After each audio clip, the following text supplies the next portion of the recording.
Y hablando precisamente del ambiente, el impacto ambiental también ha alcanzado a la producción de alimentos, por lo que especialistas buscan la implementación de nuevas tecnologías para monitorear la agricultura. Para hablar más a fondo de este tema, nos acompaña nuestra compañera y colaboradora Lorena Rivera. Buenas tardes, Lore. Buenas tardes, Wendy. Fíjate que es un estudio que recientemente se publicó en la revista Science y justamente los investigadores piden que los productores de alimentos, sobre todo en la agricultura y la ganadería, los productores tengan el uso de la tecnología para monitorear cómo están las emisiones de gases de efecto invernadero que se emiten a la atmósfera y que son justamente los causantes del cambio climático, que ya vimos una repercusión como son los incendios. Esa es una de las partes, ¿no? Porque la temperatura del planeta se calienta cada vez más. Entonces, esta investigación nos habla que producir ciertos alimentos generan más emisiones de gases de efecto invernadero que otros. Y hay otros que podrían significar o tener la idea de que producen menos gases de efecto invernadero, y más, por ejemplo, la acuicultura. Son estas granjas de peces para el consumo humano, para llevarlo a la mesa. Pues nosotros pensaríamos que como no tienen tierra, no tienen abono y otro tipo de elementos, no se generarían gases de efecto invernadero. Sin embargo, generan una gran cantidad de metano, que es uno de los gases de efecto invernadero.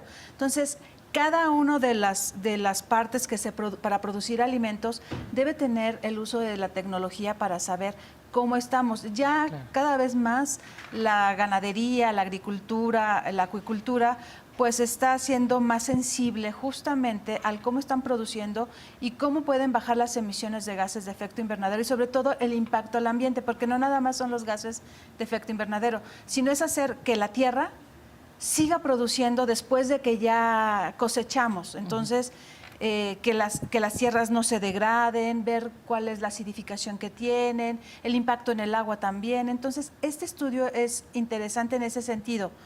Pide que la tecnología, que la pueden utilizar en sus dispositivos móviles, les ayuden a captar y a subir esos datos para empezar a crear sus bases de datos y vean qué es lo que están haciendo bien, qué hay que cambiar para justamente ser en la producción de alimentos amables con el medio ambiente, porque en un momento dado la tierra, el agua, pues dan de sí y dejan de ser productivos, por ejemplo. Ellos en la revista ponen un ejemplo. Podríamos imaginar que producir 1 litro de leche de vaca es igual que producir 1 litro de leche de soya. Pues no, se generan diferentes procesos. Producir 1 litro de leche de vaca genera mucho más gases de efecto invernadero y se utiliza tierra y alimento y hay metano en el proceso. Y en la producción de 1 litro de leche de soya, pues se genera menos gases de efecto invernadero. Estamos hablando desde la cadena, ¿no? La cadena, desde que inicia el proceso, desde el mismo alimento que tiene el animal, ¿no? Exactamente. Y eso es lo que ellos buscan, medir justamente todo el proceso, luego el envasado y ya luego cómo llega al consumidor.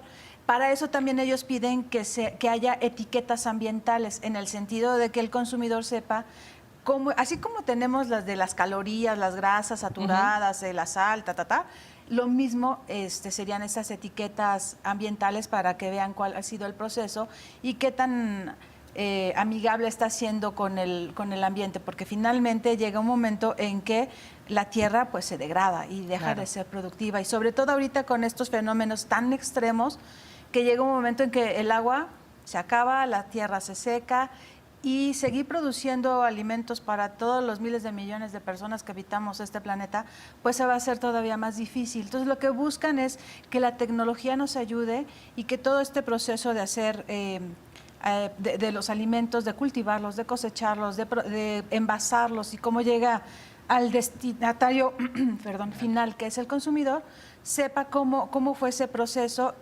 Y también ellos señalan muchísimo que reducir, por ejemplo, el consumo de productos de origen animal en nuestras dietas en un 50% va a evitar un impacto del 73%, se va a reducir los gases de efecto invernadero, reduciendo nosotros en nuestra dieta diaria 50% de lo que consumimos, carne de res, carne de pollo, lácteos, en fin.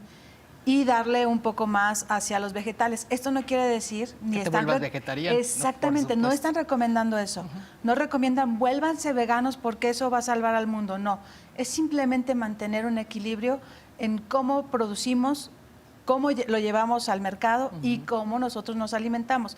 Si nosotros vamos cambiando esa forma de alimentarnos, se genera también una ayuda a los productores porque ellos ya van viendo a través de la tecnología y subiendo toda esta información cuáles son las necesidades de la gente, del consumidor y cómo poder prevenir que sigan aumentando las emisiones de gases de efecto invernadero, que es obviamente uno de los retos más grandes que tiene ahorita la humanidad, bajarlos, porque 2017 se incrementaron, 2018 parece que no pinta tampoco nada bien, y como decíamos, el clima, la temperatura del planeta sigue calentándose, y eso nos pone en terrible riesgo. Pero ¿sabes qué es lo más lamentable?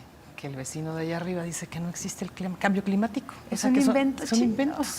Bueno, espero que por lo menos siendo una publicación de investigadores que tienen que ver con Estados Unidos, pues les haga caso, ¿no? Ya que a los demás no nos pela.